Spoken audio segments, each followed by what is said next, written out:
actually did a survey in the US workforce, the entire US workforce, when I came across this notion of, and again, it's a very specific form of passion, the passion of the explorer.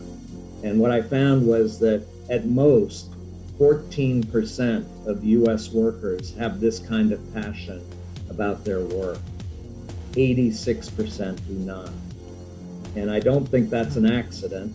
I believe all our institutions are actually deeply suspect and even hostile to this kind of passion. People with this kind of passion ask too many questions. They take too much risk. They deviate from the script and do things that weren't assigned to them. And that's not what we need from efficient workers. So the instruction is, if you have a passion, pursue it as a hobby after work. But when you're at work, just follow the instructions. And I think it's surprising that 14% still have held on to this passion, even though they're in an environment that's very hostile to it. Author and consultant John Hagel is our guest this time on the Plutopia podcast. We discuss his new book, The Journey Beyond Fear, Remote Working, Scalable Learning, The Passion of the Explorer, and Fear of Failure. Hey everybody, welcome to another episode of the Plutopia News Network podcast. Our guest today is John Hagel. John is a management consultant, author, speaker, and entrepreneur. He recently retired from Deloitte, the consulting firm, and he's just published a new book called The Journey Beyond Fear, which I think we'll be talking about quite a bit today. It's focused on the psychology of change. He's founded a new company called Beyond Our Edge that works with companies and people who are seeking to anticipate the future and achieve a much greater impact. And that, I guess, is always the trick, is anticipating the future, huh? Absolutely. So, John, how did you sort of come to write this book? I think you've been working on it for what, 3 years or something like that? Yeah, I started it about 3 years ago, and the catalyst for it, I think there were two. One is that most of my career has been in business strategy. I was taught to believe that strategy is everything. You have the right strategy, you win.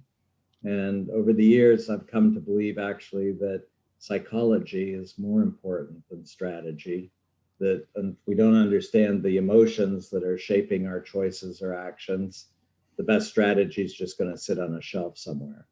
So that was one. And then again, starting 3 years ago, I was traveling around the world as part of my work, and I was struck that everywhere I went, the dominant emotion that I was encountering was fear. At the highest levels of organizations, at the lowest levels, out in the communities, fear was everywhere. And so I really, at one level, I think it's understandable. I think there are reasons for fear. I also view it as a very limiting emotion. And the goal of the book is to help people, first of all, to acknowledge the fear, but then to commit to make the journey beyond it and cultivate emotions that will help them to have more impact that's meaningful to them. So, and sort of where we are today, you have talked about it being a result of what you call the big shift to digital technology. How has the way that we do business been changing over? That's like 5 or 6 decades that we've been making that shift. Yeah, it's been at least 5 decades, and I believe we're still in the early stages, so a lot more to come. But broadly, I think the big shift at one level is creating mounting performance pressure on everyone, as individuals and as institutions. I mean, part of the pressure is intensifying competition on a global scale. And it's not just for companies, but for people. I mean, more and more people are worried about they're competing with the robots and with AI. The robots are going to take their job. So competition intensifying. Then you've got accelerating pace of change, that things are changing at a much more rapid rate. Things you thought you could count on are no longer there. And that's pretty scary. And then, as if that weren't enough, because of all the connectivity we've created on a global scale, a small event in some faraway place in the world quickly cascades into an extreme disruptive event. that disrupts our best laid plans. And, dare I say, pandemic in this context. I mean, I think it's just one example of the kind of extreme events that can come in out of nowhere and disrupt. So there's a lot of reasons for fear.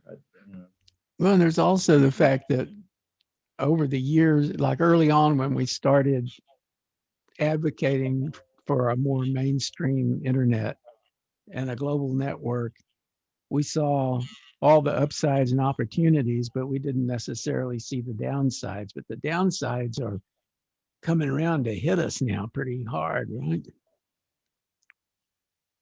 Yeah, well, I think, technology is, people keep saying technology is causing this or causing that.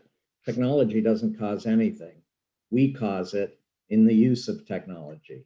Technology can be used either for good or evil.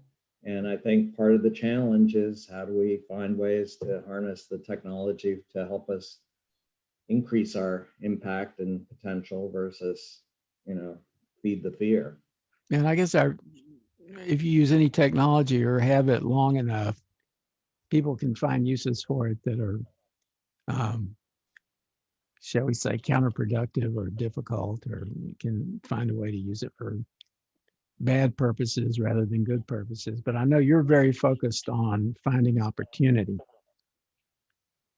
That's definitely what's driven me for decades, is looking for the opportunities that are created and are in front of us. And one of the reasons I'm so concerned about the spread of fear is I think people who are feeling this fear can't even see the opportunities, much less have the motivation to pursue them. So they're just consumed by the pressure, and it becomes a vicious cycle that the more fear they have, the more dysfunctional their behavior becomes, and the more fear they're going to feel. And so it just cascades. You mentioned the pandemic, and that caused some huge changes in the way business has been conducted for the last year or so. And now that things have changed again with vaccinations and the economy opening up and people being required to come back to work, we're seeing a lot of uproar about people who enjoyed having that freedom of remote working, and now they're not going to have it in some companies. And that seems to be something that's going to have to be dealt with by businesses. How do you think businesses should handle this sea change and how work is being done? Well, it's a complicated question. I actually think many businesses are embracing remote work because it allows them to save money on office space. They don't have to have as many offices, and they can hire workers in lower income areas because they don't have to hire the workers who are in their city.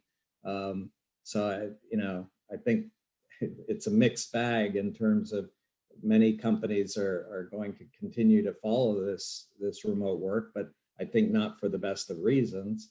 And then there are others who are increasingly just wanting to bounce back and go back to the way things were before. And as you said, many people are finding that the flexibility of being able to work at home at least part of the time has been very nourishing for them. So it'll be interesting to see how this plays out. There's been kind of an interesting effect that I keep hearing about where they say that people who were unable to work for some period of time because of the pandemic have decided not to go back to their old jobs. Either they found something different to do, or they just realized that the job was maybe a dead end or not something that they could be excited about. Has this had much of an impact on the workforce? Well, to be determined. I think it's still early days, but certainly from the conversations I've had, it's not just people who were not working, but actually people who are still working have used the pandemic as an opportunity to kind of step back and reflect on, is this the work that's really most meaningful to me, that I'm really excited about? And finding out, no, it's not. It's it's dull, it's deadening, and I want to find work that's really meaningful to me. And the statistics are showing there's a very significant early stage still, but turnover of people who are leaving their jobs and looking for new jobs, new work. Yeah, I wondered whether given some time, not really having to work or not having to work at the specific job that they had, that people were finding their way to other things. I know a lot of people were able to collect a reasonable amount of unemployment and were getting these stimulus checks and so forth. And it's sort of like some time off where you can back up and retrench and rethink about what you want to do with your life. But it's also, I think, any time of crisis, a key theme in my book is that one of the things that helps us on this journey beyond fear is a crisis that will help us to just motivate us to step back and reflect and say, is this really what I want to be doing? Is this feeling of fear the right feeling to help me? And so I think crisis can be a time of change. And it seems like for many people in the pandemic, it's not just that they have the opportunity if they get paychecks or subsidies or whatever, but no, they're in a crisis. They might die from the pandemic. Let me think about, is this really what is going to be most meaningful to me if I leave this earth? Is this really what I want to be known for, that I was a clerk in some large company or whatever? So I think it's interesting to see how this has been used by many people to finally make that assessment and say, You talked about how you encountered fear in many places and that it seemed to be fairly pervasive or widespread. Do you think people were aware that they were fearful, or were they just kind of like moving through their life with that level of anxiety or that level of fear without really being aware of it at all? No, it's a good question, because one of the big pushbacks I get from people is they say, well, I don't know that many people who are expressing fear to me. Is this being overstated? And, what I remind people is that we actually around the world live in cultures where expressing fear is a sign of weakness. If you are afraid, you're a weakling. So many of us are not even willing to acknowledge to ourselves that we have the fear, much less share it or express it to others. Instead, we find other emotions to express. And I believe, increasingly around the world, we're seeing anger as an expression of emotion. And I believe if you probe underneath the anger, in most cases, the anger is actually driven by fear. But anger is a strong emotion. It's a good emotion. We can express anger. We can't be afraid. So I think that at least my belief, and certainly my experience, if I can build enough trust with people, is to find that fear that's underneath. The world has been changing quite a bit, especially since the advent of the connectivity that we were talking about. And it seems to me, and I think you referenced this, that institutions haven't really caught up, that the world's been changing and they haven't been changing along with it. Is that a pretty valid statement? From my perspective, absolutely. I mean, I think that, again, that's a key dimension of this big shift, is that there is, I believe, going to be a need for a big shift in how we organize and manage our institutions. I believe in the past, for the past century at least, the dominant way of running an institution, and I'm not just talking about companies, I'm talking about governments, I'm talking about universities, all institutions. The dominant way of running an institution was scalable efficiency. The way to be successful is to become more and more efficient at scale, do things faster and cheaper. And, for a century, that produced very large, successful institutions around the world. So I don't want to dismiss that. But at the same time, in this big shift world, the paradox is that approach to scalable efficiency is becoming less and less efficient. And the need is to shift to a very different institutional model that I call scalable learning, where the focus is how can we motivate and support all the participants in our organization to learn faster together. And that's something that most institutions don't even, well, I'll just say when I talk about learning in an institution, they say, oh, yeah, we have training programs. You know, when they want to learn, they can go to a training program and they'll learn. Then they go back to their work. You know, and my view is actually that form of learning is sharing existing knowledge. You have a teacher who's sharing their knowledge with the students. And don't want to dismiss that, but on the other hand, in a rapidly changing world, the most powerful and necessary form of learning is learning in the form of creating new knowledge, knowledge that didn't exist before. And that doesn't happen in a classroom. It happens at work, in the work environment, as you confront unexpected situations that have never been confronted before. That's a very different way of approaching learning. How do you structure the environment to support that? It's a fundamental shift again in the environment, but again, it requires, first of all, a recognition and commitment to the need for that kind of learning, because again, I think in most institutions, no, you just do your assigned task as expected and without failure, and without, you know, failure is not an option. So just do the assigned task. So we don't need a work environment to support learning in the work environment. That could produce failure. It's risky. It's, you know, so, but I think if you're committed to really fostering that kind of learning and creating new knowledge, it fundamentally changes the entire work environment. And I'm talking about all parts of the organization, not just research labs or, you know, innovation centers. Every part of the organization needs to focus on learning faster. And one example I'll just give as an illustration of the kind of changing of the environment is one company in particular, Intuit, in this financial software business, has created experimentation platforms for all their workers. Whatever their job is, they have an experimentation platform where they can go and try out a new approach in a contained environment that manages the risk associated with it.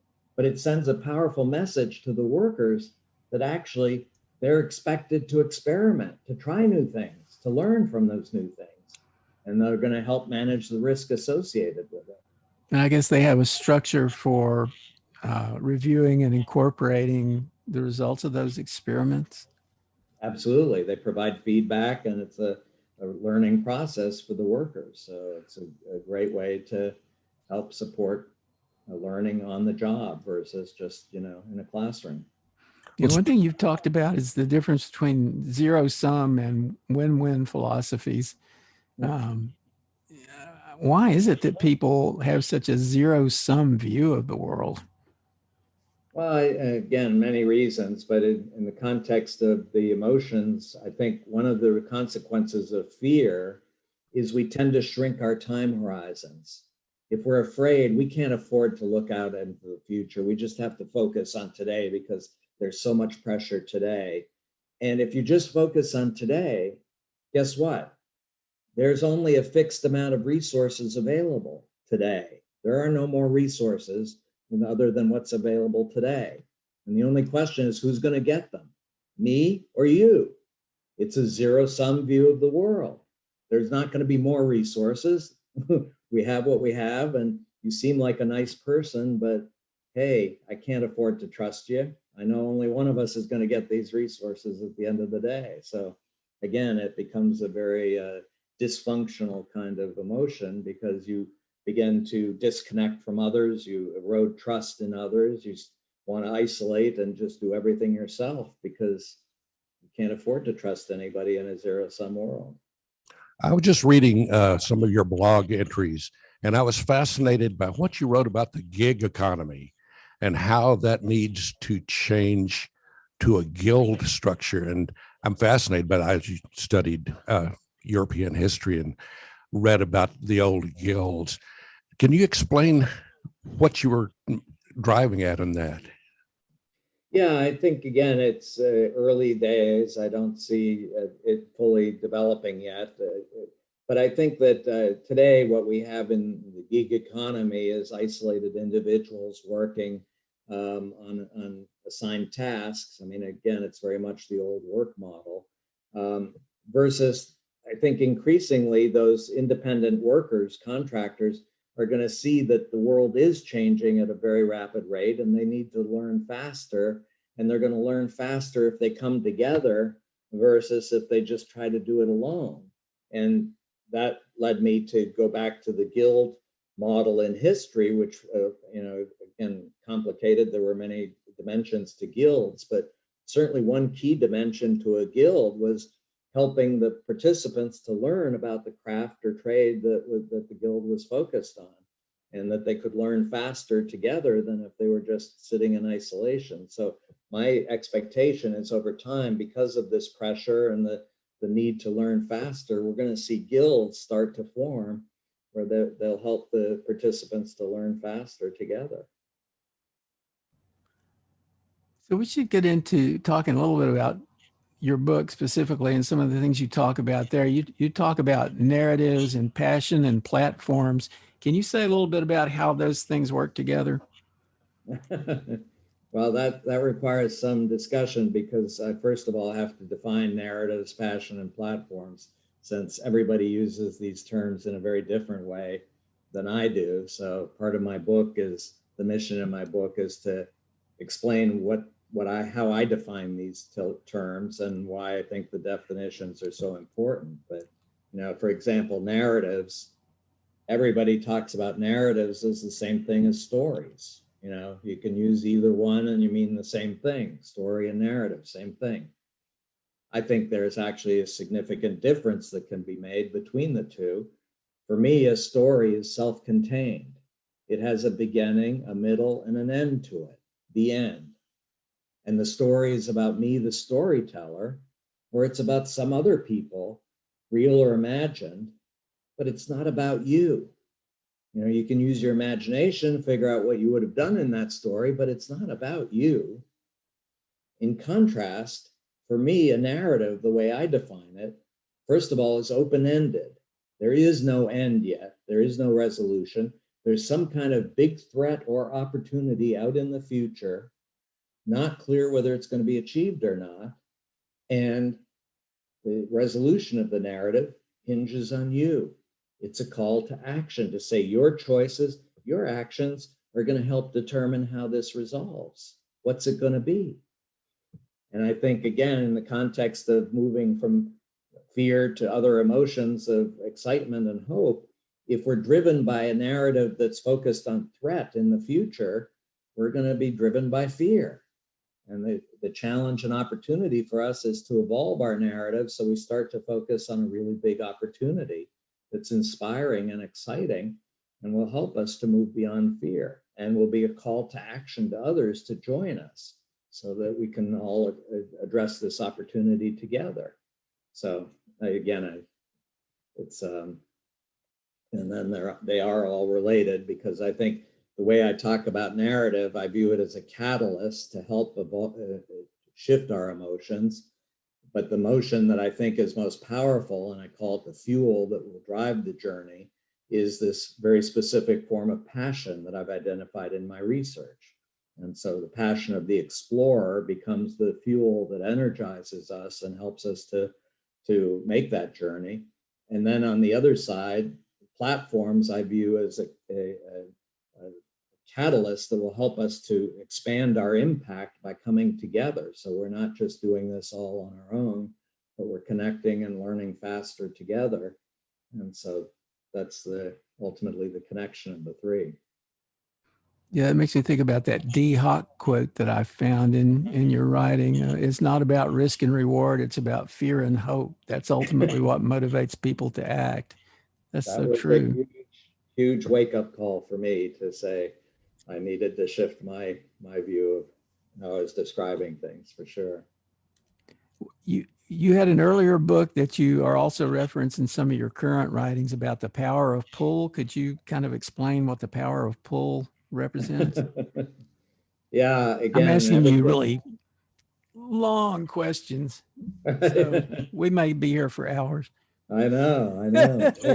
Days, come on. No, everything I write and think about is connected. I'm a big believer in connectivity, and but the Power of Pull, the previous book I wrote, was really focused, again, it was on the big shift that we're going through in the global economy.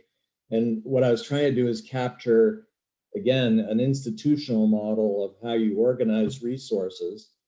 In the traditional view, it was all about push. It was, you develop a forecast and prediction of what demand is going to be, and then you push all the right people and resources into the right place at the right time to meet that demand. And that was, again, success for maybe a century. But in a more uncertain world, where ability to forecast and predict demand becomes more challenging, I believe we need to shift to a model of pull, where the key is how can we draw out the people and resources when we need them and where we need them at the moment. And I think that's a very different model than the one we live in today, and very challenging for leaders to embrace, because it's, again, part of the notion, and this ties back to fear, is if you are driven by fear, you want to control all the resources that are required. You don't want to be just drawing out people and resources from God knows where. That's too risky. You want to have it all under your control, command and control. So again, I think power of pull ultimately creates exponential value and is hugely needed, and I think will evolve over time. I'm an optimist in the end. I believe we will end up embracing the power of pull. So and how I does should that say, relate? I'm just sorry, one other connection or comment is that I talk about many levels of pull. The one that I just talked about is the first level of pull. There's a higher level of pull, which is this notion of drawing out from within each of us more of our potential, pulling out more of our potential. I believe we as human beings actually have infinite potential. And how do we draw that out? How do we pull that out more effectively so that we can have more impact? And again, it goes to creating environments that can encourage that, but also helping people to move beyond fear, because if they're driven by fear, they're not going to be focused on opportunity and potential. They're going to be focused on just protecting what they already have. You actually just answered the next question I was going to ask. So when we talk about like moving beyond fear, one of the things that you talk about leveraging is learning platforms. Can you kind of explain how you see learning platforms? Yeah. Again, that's one of the challenges in the book, because I focus on platforms. Everybody's talking about platforms today. We all know platforms rule the world. I actually believe the platforms we have today really fall into two categories. There's one which I call aggregation platforms, which just support short-term transactions, like buying and selling products, connecting buyers and sellers. Retail platforms would be an example. Another kind of platform is social platforms that help us to connect with and build relationships with friends, family, broader network, but it's all about relationships. I believe there's another kind of platform that does not yet exist, but will need to exist and will create huge value, which is learning platforms. And again, I emphasize, when I talk about learning platforms, many people say, oh, but those are, video classes, video courses. There are platforms where you can sign up for a video course and listen to a professor give a lecture. No, that's not the learning that I'm talking about. Again, I don't want to dismiss that form of learning, but the form of learning I'm talking about is creating new knowledge through action together. And I emphasize together. One of the key themes in my book is that we're going to learn a lot faster as part of a small group than we would individually. And when I talk about small group, I'm talking about anywhere from 3 to 15 people. And there are many reasons for that, but the key reason is that it helps to build deep trust-based relationships with each other. If you get much more than 15 people, you're not going to know everybody as well as you could if you're just a small group. But then, so the core of a learning platform is providing workspace, shared workspace for these small groups to come together and work together, but then helping to connect these small groups into broader networks so they can learn from each other across the groups. And but the primary design goal of these platforms would be to help every participant to learn faster together. This resonates with something that I remember talking about like many years ago, actually, when we were excited about online communities, which were like the sort of earliest iteration of what we're now calling social media. But you had people coming together in environments where they could gather and they could have conversation, but it was hard to figure out how you could make that work to like produce a deliverable in a more focused way, how you could get people together to work online. And I think part of the effect of the pandemic is that it's pushed us into, it's kind of forced us to deal with that problem and to try to figure out how to work together in online spaces. And I see that could, or I assume that could feed into the development of the kind of platform you're talking about. Yeah, I'm sure you remember back in 1996, I wrote a book called Net Gain. Yeah. All about social communities and virtual communities. And I think still a lot of untapped value there for sure. But again, yes, you're right. Those were more communities of just connecting and having conversations with each other and building relationships. But this is taking it to the next level and saying, no, we want to focus on action and acting together and learning together so that we can have more and more impact. And that's, I think, a higher level of connection than just having conversations. Yeah, in a way, I think we've kind of taken a step backward in the kind of social media that's evolved, like with Facebook and Twitter and so forth, that there are not really well-sustained conversations. And there's a question about how much people are actually able to learn in those environments. It's kind of drive-by, people are just kind of like throwing comments at each other.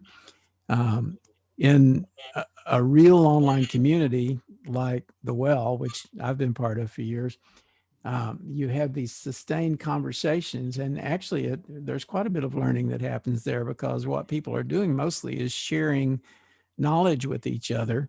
And, they may be talking about current events, or they may be talking about cooking, or they may be talking about, there's so many different areas of focus in that particular online community. But in every case, it feels like people are sort of cultivating knowledge, not necessarily though working toward specific goals, but at least there is a learning experience that's happening.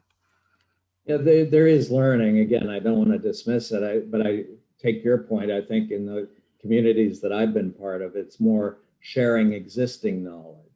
I had this experience. This is, the impact that was achieved, but it's not about working together to do something that hasn't been done before and learning from that action. How can we get even more impact than we've ever achieved so far? And that's, I think, the untapped opportunity of platforms to help people come together for that purpose versus just sharing existing knowledge. So is this something you're advocating for in a more general way, or are you actually working on design of a learning platform that would have this effect? It's early stages, but no, my aspiration in writing the book was that my hope was the book would be kind of a catalyst to help people see the need and opportunity to move beyond fear. But I don't believe a book alone can accomplish that. I think what I want to do is create a center where I can offer a set of programs that will help people on that journey, support them. And part of the focus of the center would be on how to bring people together into small groups as quickly as possible. So they're not just, attending lectures or workshops alone. They're coming together in groups and starting to commit to action and learn from the action. And then create a platform to connect all those groups so that they can so that they can learn together. And so that's part of the concept of this center, is that ultimately it will create that kind of platform for people. Well, we're talking about the learning platforms. One of my early, really horrifying experiences at a learning platform in college, studying business management at the University of North Texas. And I was expecting to get all this great wisdom. I was about to graduate, and I was going to go out and make my way in the world. And the professor dwelled constantly on fear and intimidation as a management tool. It was, I believe the exact words were, fear and intimidation are the key components in a manager's toolbox. And I, I went and got drunk after that course. I can't handle this. And I see other people have experienced the same thing studying business. And I met others who learned really great ways of managing a business. It seems to be there's just so many different schools of thought out there. Are higher education institutions doing well in the way they teach people management? Well, again, I'm going to generalize, but I will say no. I think that frankly, all our educational system, K through 12, as well as universities and graduate schools, were explicitly designed. I mean, I've gone back in the history of public education, at least in the US, were explicitly designed to take children who had a hard time following instructions and getting them to just listen to the teacher, memorize what the teacher has to say, and play it back on an exam. Why? Because they were preparing them for the work they were going to be doing. That was what work was all about: listening to the boss, following the instructions to the T, and delivering as expected. No questions, no creativity, no risk-taking, just do what you're told to do. And so I think all our educational systems are going to have to be fundamentally redesigned if our focus is on helping people to really cultivate emotions of excitement about learning in the form of, again, doing things that have never been done before and bringing people together to do that. So I think it's a big shift for education as well as for corporations, for sure. Well, I've worked in the kind of environment that I think that you're looking for, or that would kind of fit what you're describing, and it was the cooperative environment. In a co-op, you are working cooperatively, and you are actually learning together as you go. That's sort of built into the design of a co-op, at least a co-op that's done well, you know? Yeah, I think there's a lot of potential in the co-ops. The question I would have, many of the co-ops, at least that I'm familiar with, are very effective at fostering collaboration and connecting people with resources so they can do things better together. But they're not really driven to accelerate performance improvement. How can we get to higher and higher levels of impact and value delivery faster? And I think that that's, again, a missing element in most of our organizations, is really that commitment to learning faster and getting more and more value delivered. So I think the issue is not so much philosophy, but emotion in terms of what's required here. And it's the reason why in the book, my second pillar focuses on this notion of the passion of the explorer, because I believe people who cultivate this emotion are really excited about having more and more impact. They're driven to have more impact, and they're constantly reaching out and connecting with others so they can have even more impact over time. And I think that's what's missing, again, in most of our organizations. I actually did a survey in the US workforce, the entire US workforce, when I came across this notion of, and again, it's a very specific form of passion, the passion of the explorer. And what I found was that at most 14% of US workers have this kind of passion about their work. 86% do not. And I don't think that's an accident. I believe all our institutions are actually deeply suspect and even hostile to this kind of passion. People with this kind of passion ask too many questions. They take too much risk. They deviate from the script and do things that weren't assigned to them. And that's not what we need from efficient workers. So the instruction is, if you have a passion, pursue it as a hobby after work. But when you're at work, just follow the instructions. And I think it's surprising that 14% still have held on to this passion, even though they're in an environment that's very hostile to it. One thing I realize about people who have that kind of passion and who are explorers and are excited by, looking ahead and moving ahead, is that if they do feel fear, they can put it aside, or they have another emotion that is greater than the fear emotion that they may feel. So they do a better job of dealing with their fear. Yeah, it's interesting. Again, I've studied this passion in many different environments, but one of the environments that really got me to focus on this specific passion was in extreme sports, big wave surfing, extreme skiing. And when you talk to big wave surfers and they're paddling out to ride that next big wave, they're afraid.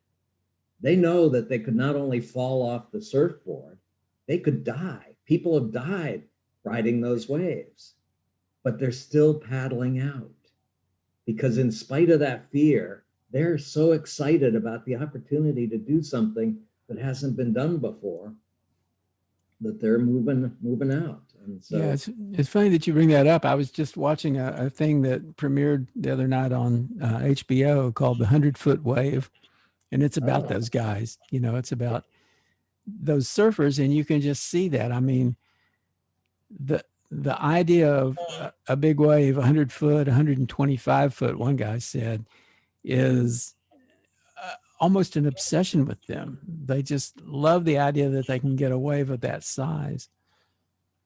yeah, and again, in the book, I do a distinction between passion and obsession because I think they're quite different. But to me, the focus of the passion is achieving more, pulling out more and more of your potential and having more impact that's meaningful, not just to yourself, but to others. And I think obsessive people are actually trying to lose themselves in some kind of thing that's outside them, and partly driven by fear. So anyway, That's an interesting distinction for sure. yeah. So you're putting together an organization to work on this. Do you feel a little bit like David encountering Goliath? It seems like it would be a very big job to try to make this happen, but that kind of makes me think about, Bucky Fuller talked about the trim tab on a ship. The trim tab is this little thing that has big effects. Yeah, well, the subtitle of my previous book, The Power of Pull, was Small Moves, Smartly Made, Can Set Big Things in Motion. And so I've always been driven by that theme is, and partly, again, being drawn out to edges, places that haven't been explored, but have potential for significant opportunity and impact. And that's what's exciting me and motivating me to work on the center. It has not been done before, and it's at one level pretty scary. I think I will acknowledge that there's fear, but on the other hand, huge excitement about the untapped opportunity and to help people achieve more of their potential and move beyond the fear. Well, that's kind of interesting. As long as I've known you, you've worked for these big consulting companies. I think you were at McKinsey when we first met, and then you were at Deloitte. And now you're, having retired from Deloitte, you're talking about becoming a founder of something and building your own thing. And I just wonder what that shift will be like. Yeah, I've actually been a founder before. I've founded 2 tech startups. And the first one, actually, just to show the craziness, this was back in 1980. at the time I was working for Boston Consulting Group, another very large consulting firm. And I came up with this idea for a computer business that would address an unaddressed need in the market. And so I moved from Boston to Silicon Valley. And the key is I had never even used a computer before, much less studied electronic and electrical engineering or any of the technology. But I was so driven and excited about the opportunity that I found the people that could help with the technology, and we started the company. But it's so it's not my first time being a founder, but definitely I'm constantly moving in that direction of doing things that haven't been done before. And even within large companies, when I went to Deloitte, my work there was to set up a new center. And so it was starting something from scratch within a very large company, but running it myself and having complete autonomy in terms of the work we did. And so I was doing something entrepreneurial, but in a much larger organization. I just wonder if you would have best success if you focused your efforts on baby entrepreneurs, people who are just starting to build businesses so that you can influence them to build this kind of thinking into the businesses they create. No, well, I'm certainly wanting to find entrepreneurs who are motivated by the kind of opportunity that I see, and wanting to connect with them and become a coach or advisor and help connect them with other entrepreneurs that are doing complementary things. So no, I'm by all means not viewing this as kind of a standalone silo that's just my effort, but it's creating a network that connects more and more people who are motivated by the same opportunity. I know you've been forming what you have referred to as impact groups to work on this. How does that work? Yeah, well, it's again this core notion of if you're really serious about learning faster and having more impact, you tend to come together into small groups. I call them impact groups. It's typically 3 to 15 people. And I'll just go back to my big wave surfing example. Everybody thinks of big wave surfing as a solo sport. There's only one person on the surfboard. It's a solo sport. But actually, if you really spend time with these big wave surfers, when they're not on their surfboards, they're coming together on the beach with a group of other surfers who are similarly excited and passionate about riding those challenging waves and learning from each other and coaching each other and supporting each other and challenging each other. And I think that it helped to reinforce my view that these impact groups are essential in any environment where you're trying to get more and more impact. I've seen them in business environments, seen them in the extreme sports environments. You see them in things like personal growth, things like Alcoholics Anonymous. Coming together in small groups to support each other is a critical part of that path. And so, again, it appears in many different locations. Another I'll also place mention. go ahead. No, I was just going to say one other place where this came to my attention was I've studied movements throughout history, social and political movements to drive change. And one of the things I found is the most successful movements were organized in cellular structures. They were organized in small cells of 3 to 15 people who came together in broader networks, but the core unit was this small group. And there's a reason why those movements were so successful. What I was going to say is I've spent a lot of time hanging out with science fiction writers, and I'm very aware that they have small groups that meet and critique each other's writing. And the best science fiction writers are always part of a group like that. Yeah, I think most people who are really great at things come together in small groups to support and challenge each other and learn from each other, for sure.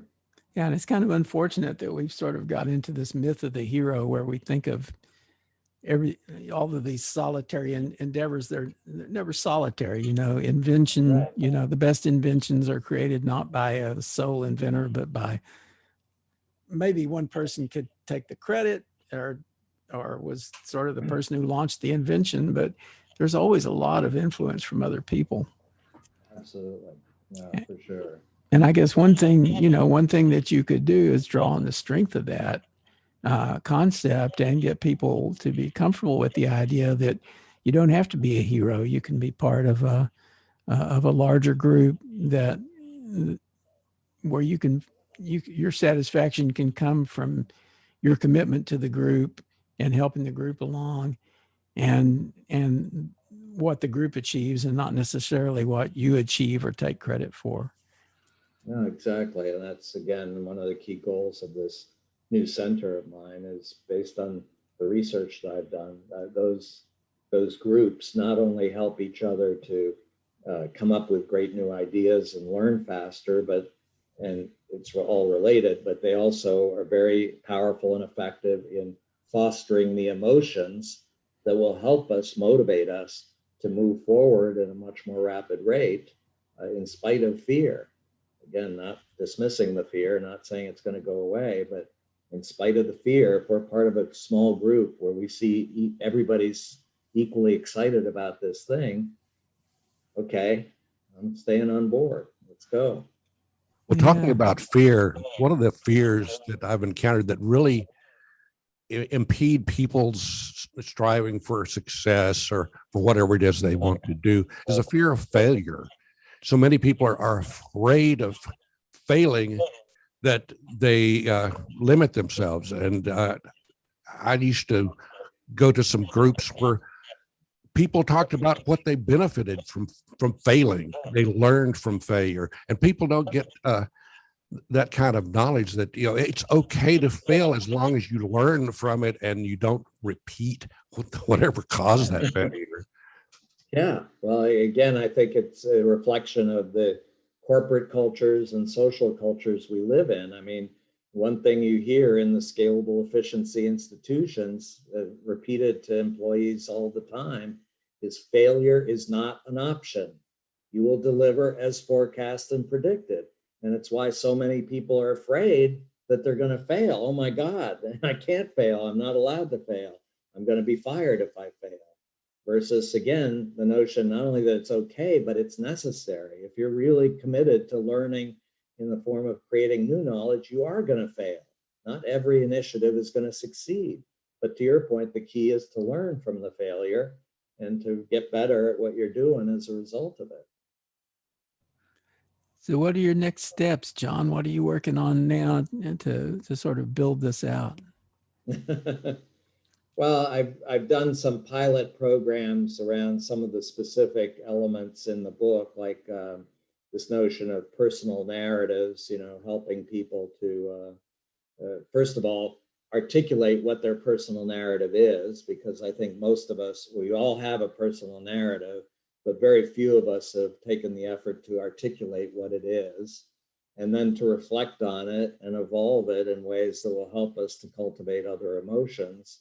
And I think that, so I've been developing a program on that front. I've been developing a program around helping people to find the passion that really excites them, the passion of the explorer, and using these as experiments, again, just to get feedback and figure out what's most helpful to people and evolve the programs. And ultimately, they'll be part of the center, but it's just the early stage effort still. And there's going to be people watching this who are going to be really excited, and they're going to say, I really want to work with John Hagel on this. So what should they do? Hey, reach out. Absolutely. I need help. I want to be clear. I am afraid that this is something I haven't done before, and I'm open to and seeking advice and ideas and help. So I would encourage anybody who's interested, first of all, if you want to read the book, by all means, that's a good start. But then reach out to me, and I'm active on social media. I can be reached on Twitter, Facebook, LinkedIn, I have my own website, johnhagel.com, so people can connect with me there. But I would welcome a chance to connect with people who are interested and find ways to collaborate on this. And you've also got beyondouredge.com where people can provide an email address for updates. Yeah, no, that would be fine too. So that's just kind of a placeholder at this point for what's coming, but absolutely beyondouredge.com is definitely another place to reach me. And for people who are watching this on YouTube, I'm showing the cover of the book, The Journey Beyond Fear. There it is, absolutely. I've always wanted to journey beyond fear. It seems like a worthy journey to take.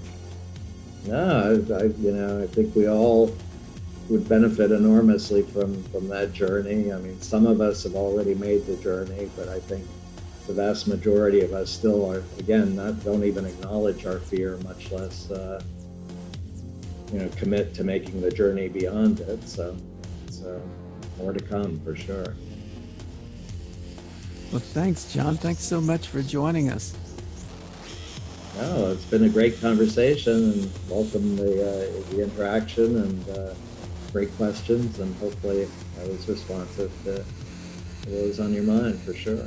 You can follow the Plutopia News Network at plutopia.io. On Facebook, go to @Plutopia News. On Twitter, it's @Plutopia. With John Lebkowski, I'm Scoop Sweeney. This is the Plutopia News Network, 20 minutes into the future.